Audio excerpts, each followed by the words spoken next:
warahmatullahi wabarakatuh. Waalaikumsalam warahmatullahi wabarakatuh. Selamat siang anak-anak. Siang Ibu. Oke, untuk ketua kelas, Ibu minta sebelum memulai pembelajaran hari ini kita berdoa terlebih dahulu. Untuk mengalami pelajaran hari ini, marilah kita awalkan berdoa. Doa mulai. Berdoa cukup. Bagaimana anak-anak nih kabarnya? Baik Ibu. Luar biasa.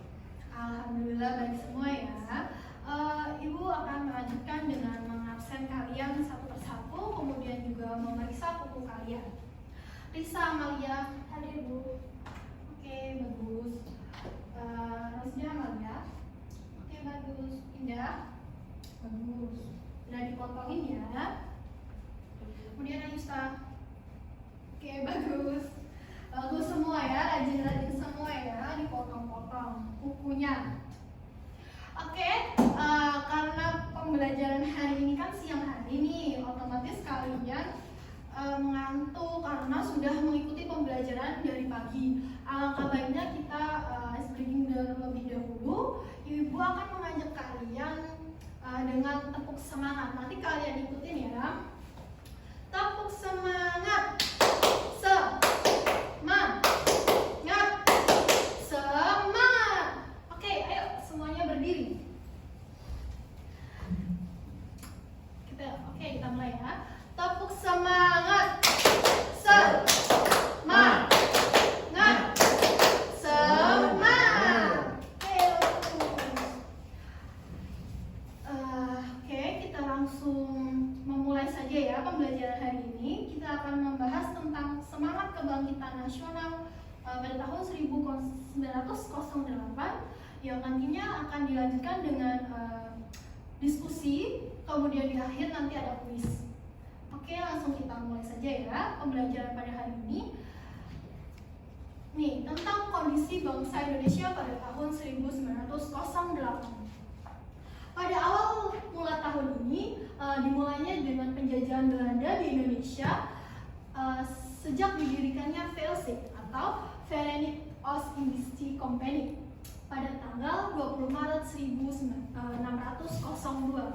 Nah, pada tahun 1602 pemerintahan Belanda ini datang ke Indonesia dan menerapkan yang namanya VOC atau Verenigde Oost-Indische Compagnie.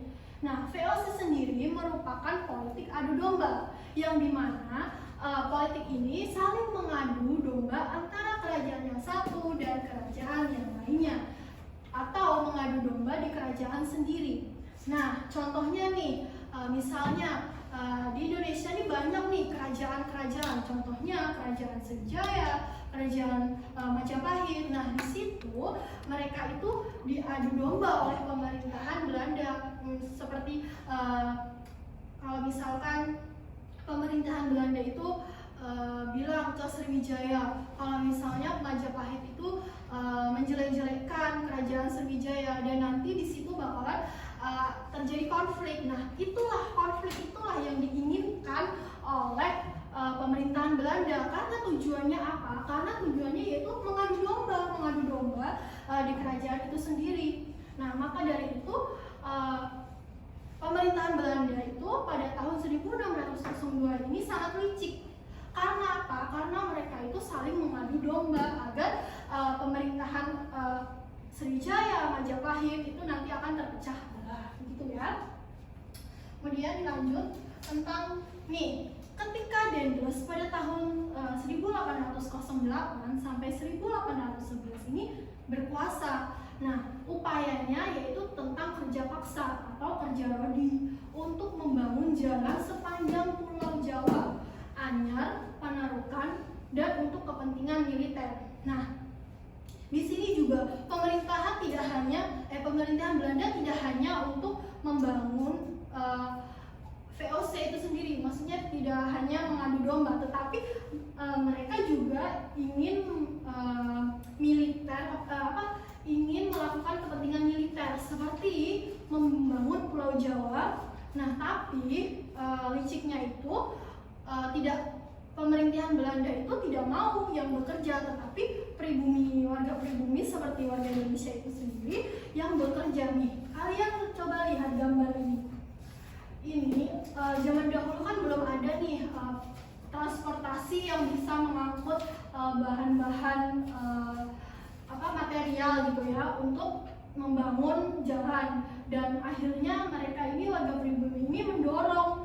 Coba bayangkan ini betapa capeknya, betapa lelahnya mereka disuruh-suruh, dan bahkan mereka sendiri ini hanya diberi makan 1 kali. Bayangkan saja kalau kalian diberi makan 1 kali, mungkin kalian akan lelah, akan capek, kemudian jatuh sakit, bahkan bisa meninggal ya, karena kalian hanya diberi makan 1 kali.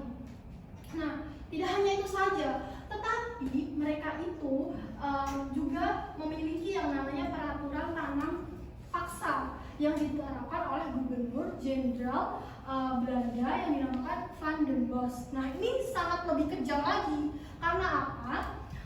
Dia itu menginginkan rempah-rempah yang ada di Indonesia. Tentu kalian sudah tahu kalau rempah-rempah di Indonesia itu sangat banyak, dan akhirnya pemerintahan Belanda itu mengincar rempah-rempah itu, dan mereka memperkerjakan pribumi untuk kepentingannya dia, tetapi pribumi itu tidak dibayar, bahkan tidak diberi makan sama sekali. Nah, itu sangatlah kejam ya, anak-anak. Pemerintahan Belanda itu sudah menyuruh kepentingan militernya, kemudian tanam paksa. Nah, itu sangat-sangat begitu kejam. Kemudian nih, ada gambar 1, ini Ibu beri gambar nomor 1, ini nomor 2. Nah, ini tentang ciri-ciri perjuangan sebelum tahun 1908. Yang pertama, bersifat kedaerahan. Kedua, menggunakan senjata tradisional. Ya, mereka membawa senjata tradisional. Mungkin ini seperti pedang yang digunakan untuk mengusir penjajahan Belanda. Kemudian yang ketiga, bersifat sporadis atau musiman. Nah, yang keempat, dipimpin oleh anggota agama atau bangsawan. Nah, ini mereka berbondong-bondong ini tidak hanya warga pribumi biasa, tetapi mereka itu dipimpin oleh tokoh agama, tokoh bangsawan yang ingin mengusir penjajahan Belanda. Nah, kemudian masih berupa perlawanan fisik ya, bukan diplomasi. Nah, kemudian ya benar, itu tadi tujuannya mengusir penjajahan. Nah, bukan merdeka. Nah, mereka itu sebenarnya belum ingin melakukan kemerdekaan, tetapi dia yang utama itu hanya ingin mengusir penjajahan Belanda terlebih dahulu gitu ya. Tapi apa? Pada kenyataan kalian lihat gambar nomor 2 ini.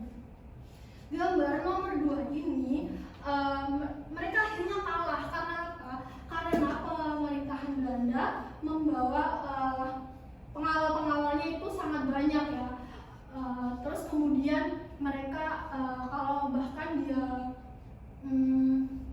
melawan mungkin akan ditembak, dan akhirnya mereka menyerah, akhirnya mereka tunduk, dan akhirnya mereka tidak bisa mengusir penjajahan Belanda. Lanjut. Nah, ini tentang perintis kebangkitan nasional dalam perjuangan kemerdekaan RI. Nah, pada ini perintis kebangkitan nasional ini ada yang namanya organisasi Budi Utomo, yang dimana organisasi pertama di Indonesia yang bersifat nasional, berbentuk modern. Nah, yaitu organisasi dengan pengurus yang tetap, ada anggota, ada tujuan, memiliki program kerja. Nah, Budi Utomo sendiri ini didirikan oleh Dr. Sutomo pada tanggal 20 Mei 1908. Nah, program Budi Utomo adalah mengusahakan perbaikan pendidikan dan pengajaran. Nah, Ibu akan garis bawahi tentang pendidikan dan pengajaran. Coba kalian lihat, pada zaman dahulu itu mereka tidak menginginkan tidak menjadikan pendidikan atau pengajaran itu nomor 1. Karena apa? Karena mereka hanya memikirkan bagaimana memenuhi kebutuhan pokok. Sedangkan kebutuhan pokok saja itu sudah diatur oleh pemerintahan Belanda. Maka dari itu zaman dahulu orang-orang itu mudah dibodohi. Karena apa? Karena dia tidak mementingkan pendidikan dan pengajaran. Yang dipentingkan hanya mementingkan kebutuhan pokok, bisa memenuhi keluarganya. Nah, akhirnya akan tetapi programnya ini lebih bersifat sosial karena saat itu belum dimungkinkan untuk melaksanakan gerakan yang bersifat politik. Ya benar, pada zaman dahulu tidak mungkin politik itu diadakan. Karena apa? Ya karena politik sendiri sudah dipegang oleh pemerintahan Belanda. Otomatis pribumi atau warga Indonesia itu tentu saja tidak bisa melakukan yang namanya politik ataupun pendidikan, pengajaran itu tidak bisa dia, karena zaman dahulu juga mereka tidak bisa yang namanya mungkin membaca, menulis, itu hanya sebagian orang saja yang bisa sekolah, tetapi lebih banyak mereka itu untuk memenuhi kebutuhan pokoknya. Oke, lanjut. Nah, ini tentang mewujudkan persatuan dan kebanggaan sebagai bangsa, sebagai wujud nilai kebangkitan nasional. Nah, yang pertama ini mewujudkan persatuan Indonesia. Persatuan dan kesatuan mengandung arti bersatunya macam-macam corak yang beraneka ragam yang menjadi satu kebulatan yang utuh dan serasi. Nah, Ibu akan garis bawah ini ya tentang beraneka ragam. Di Indonesia sendiri tentu saja banyak sekali aneka ragam seperti budayanya, adatnya, kemudian bahasanya. Coba kalian lihat teman di sebelah kalian ini pasti banyak nih memiliki mungkin sukunya berbeda, bahasanya berbeda, ada suku Jawa, ada suku Sunda bahkan. Nah, itu contohnya ya. Yang kemudian yang kedua, kebanggaan sebagai warga Indonesia. Kebanggaan terhadap bangsa dan negara Indonesia lebih jauh dibuktikan dengan karya-karya nyata, baik dalam bentuk mengejar pendidikan dan berpartisipasi dalam pembangunan di masa mendatang. Nah, ini Ibu garis bawahi tentang karya-karya nyata. Kalau kita berbicara tentang kebudayaan, karya-karya nyatanya seperti wayang kulit. Nah, Ibu akan memberi contoh tentang wayang kulit. Zaman dahulu, wayang kulit itu menjadi nomor satu sebagai pertunjukan di acara-acara resmi, mungkin seperti di pernikahan, kemudian di kitanan, itu kan banyak sekali ya melakukan yang namanya atau melibatkan wayang kulit itu untuk ya hiburan gitu. Coba kalian lihat sekarang, anak-anak muda sekarang kan tidak suka dengan wayang kulit. Emang kalian tahu cerita tentang wayang kulit? Nah, tidak kan? Bagaimana ceritanya? Kalian pasti tidak tahu, karena yang dilakukan anak sekarang ini hanya menonton mungkin Korea, terus lagu-lagu dangdut gitu ya. Nah itu, maka dari itu perlu sekali untuk dilestarikan. Nah itulah ya penjelasan Ibu dari mulai kondisi bangsa Indonesia, kemudian pemerintahan Dendles, ciri-ciri perjuangannya, perintis kebangkitan nasional, nah mewujudkan persatuan dan kebanggaan. Nah itu ya penjelasan dari Ibu.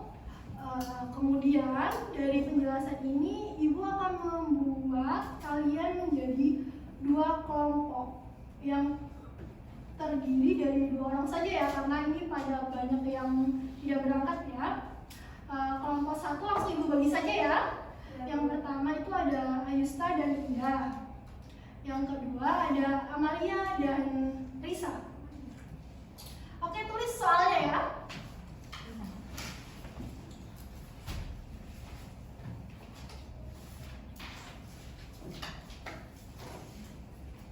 Yang pertama soalnya kalian cari apa sih karya-karya bangsa Indonesia yang perlu dibanggakan dalam hal kebudayaan. Nah, tadi Ibu udah berikan kalian contoh satu ya. Nah, selain wayang kulit itu tadi, dan bagaimana agar tetap dilestarikan atau diakui oleh dunia. Nah, Ibu minta contohnya dua saja. Kemudian nanti dipresentasikan salah satu, terus nanti hasilnya dikumpulkan. Ibu beri waktu 5-6 menit. Bu ulangi Bu nomor 1 tadi Bu. Pertanyaannya cari karya-karya bangsa Indonesia yang perlu dibanggakan dalam hal kebudayaan. dan bagaimana cara melestarikannya. 2 saja ya, tidak usah banyak-banyak.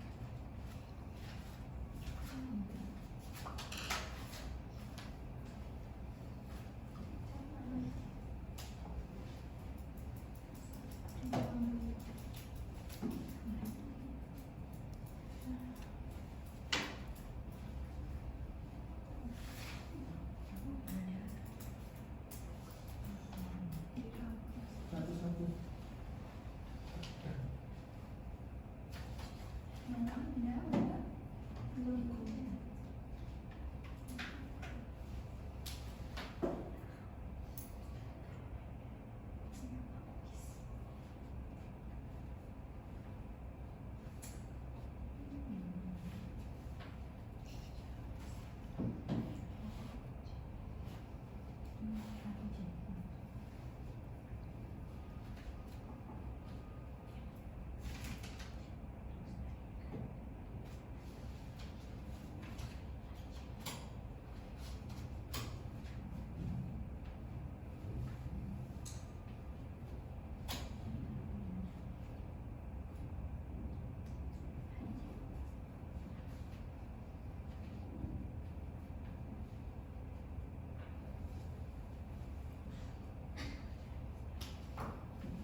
Yang sudah nanti boleh lanjut ya.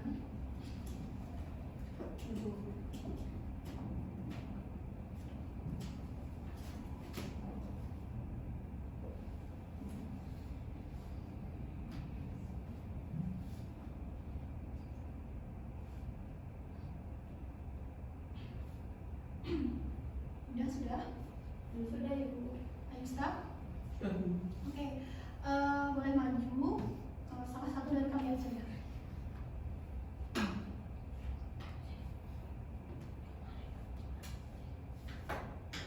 Oke, boleh maju.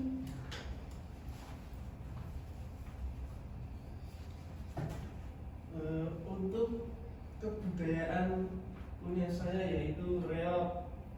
Kemudian cara melestarikannya, mempelajari reog itu bagaimana. Kemudian apabila ada acara yang ada hiburan reog itu menonton, terus menjadikan reog itu sebagai budaya. Oke, itu yang jawabannya ya. Tangan ada bisa. Bagus jawabannya pada lanjut Indah yang kedua.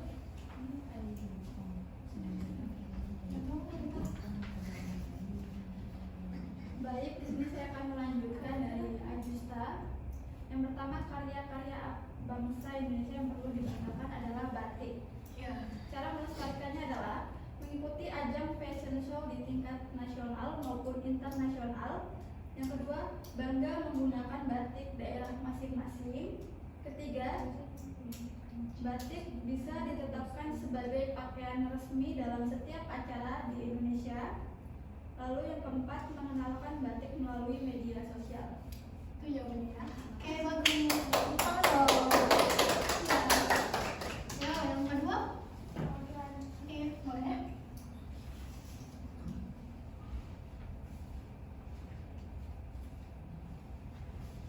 Jadi saya di sini akan mempresentasikan hasil diskusi saya, yaitu mengenai tari jaipong.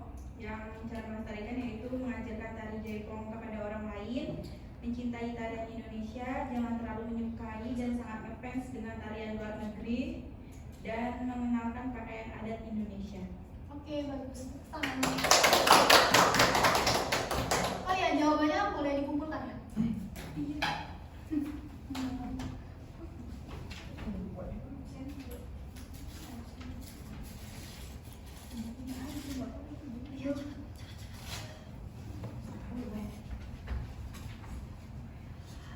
Oke, nanti Ibu akan nilai ya jawaban kalian. Ibu.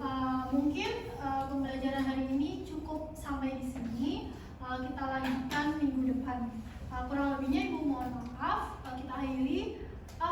Untuk ketua kelas Ibu untuk mengakhiri kita berdoa terlebih dahulu. Mengakhiri pelajaran pada hari ini, marilah kita akhiri dengan membaca bersama-sama.